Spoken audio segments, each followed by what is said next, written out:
So I'm really excited about this video because this actually is reminiscent of an idea that I had maybe 5 or 6 years ago at this point that I filed away and unfortunately never ended up revisiting. I just forgot.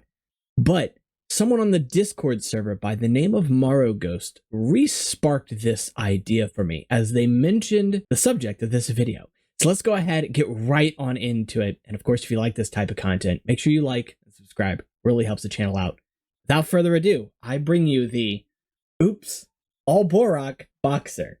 A Boxor model made only using pieces from Bohrok sets, no Bohrok Va, and nothing else. And I'm very happy with how it came out. It's not strictly using new VOC pieces. I was actually okay originally and had even planned on going into this model using some recolors, but the only recolors I ended up using instead were light gray to sort of match these light gray pieces kind of strewn about on the model. It also does have some trans orange on it to be reminiscent of the Boxor set that we got in 2002, but this is fully buildable using only new VOC sets. However, I don't know how many. At least 5. There are 2 windscreens on the back of the model, 1 at the top and 2 in front. So definitely a decent amount of new VOC, but still, it is a possibility. Now, I'll be able to answer exactly how many when I make the file over in Studio. Have not gotten to that yet. Once it is finished, it will also be made freely available over on the Discord server, but let's go ahead and focus back on this because it is functionally similar to the Boxor,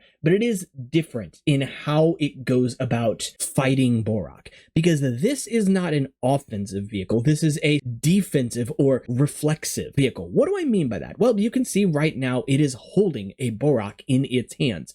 Completely unassisted, by the way. I'm very happy with how that came out. But the idea is fairly simple. And I'm going to go ahead and remove that Bohrok just so I can kind of show you the function on the set first. When the model is pushed forward towards the ground, you can see the grabber mechanism opens up. And you can see that the Matoran in there generally becomes a little more exposed. That is intentional because the idea of this vehicle is bait the Bohrok into attacking it by rolling up into a ball and sort of lunging up in there to get to the Matoran inside. But that's what this machine is counting on. When the Bohrok approaches or launches itself towards the vehicle, it snaps backwards, grabbing it, incapacitating it, let's say, right? It is no longer in contact with the ground. It can't continue to spin. And now that it's being held, it can't really unroll either. The idea then being that this model uses those Bohrok as its own weapon, lunging forward again and throwing the Bohrok forward as it goes. So it can roll one Bohrok towards a group of others like bowling pins, or even lunge the Bohrok itself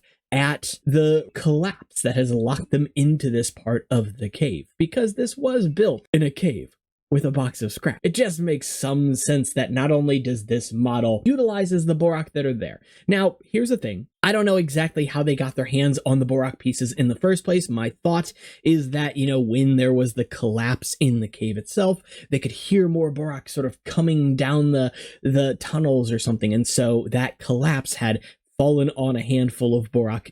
Anyway, they use the parts from those Bohrok, and this is where they get those parts.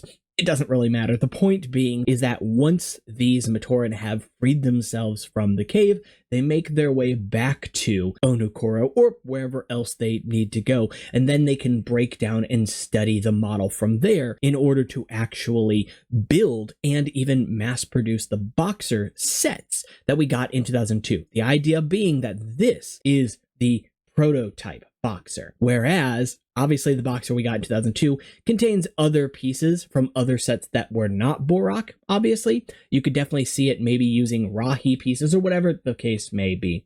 Still though, I think overall it's a fairly effective build, especially when you consider how few parts there are to actually work with the Bohrok. It's fairly large, and it has to be. For one reason, the Bohrok don't have a lot of very small pieces with a lot of connections, so going into this, I knew it was not going to be a compact model, but that's okay, because that's something that they can address with their Boxor 1.0, right? The Boxor we got in 2002. However, the functionality is still very simple and is similar to the Boxor set, utilizing the gears in the legs here to actually turn the gears in the arms and thus open the arms up. Very happy with how it ended up coming out, and the whole model only uses 2 rubber bands, just the 2 in the legs. That's it. So those rubber bands are responsible for every other mechanism in this creation. I'm very happy with how it came out. And I do want to say that although it's a pretty good model, there are definitely some flaws. Again,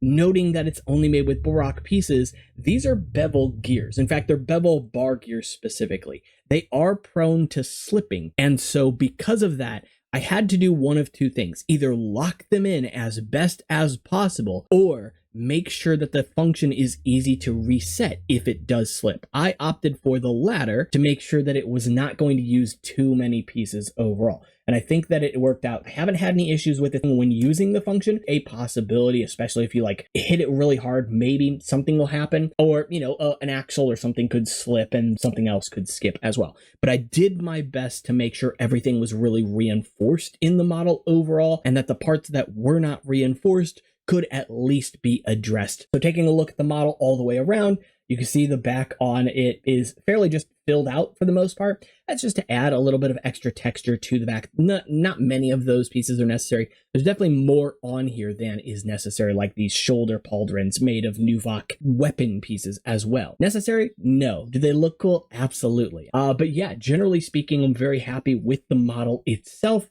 And when you want to remove the character, you can tilt this back.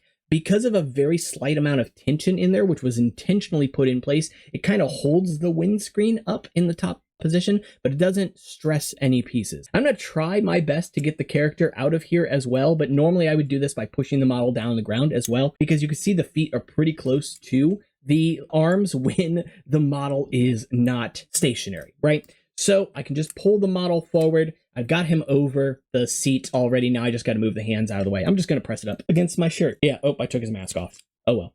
Generally speaking, that is what the model looks like. But like I said, just take the model, push it down on the ground before you take the Matoran out. That'll make it a lot easier. So I think really it's a great model. I'm very, very happy with how it came out. I did consider putting like a Krana in there somewhere as well as like sort of a power source or something. And I think that's definitely possible, but I just opted not to do it. Didn't want to bother. For one thing, I didn't want to lose any Krana.